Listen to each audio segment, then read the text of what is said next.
Badiko Kondola solo anao donc toise. Hey, atolafy anao mpijaly anao, matokisa fazegny tsy ataoko, anao fondro tiako.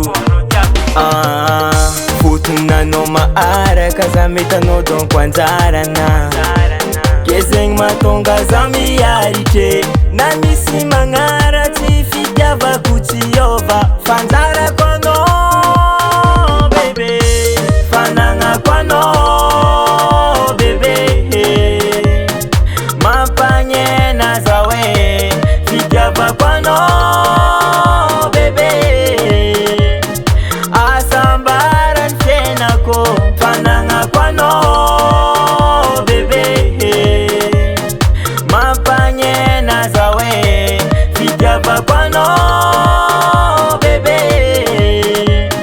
asambarany fiainako.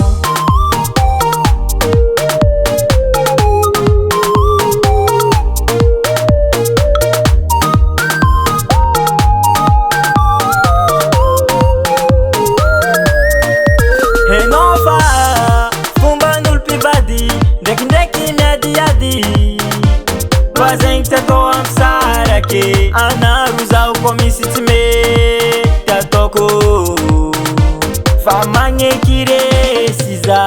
Fotony anao maharaka za mety anao donc anjarana, ke zegny mahatonga za miaritry, na misy magnaratsy fitiavako tsy hiova, fanjara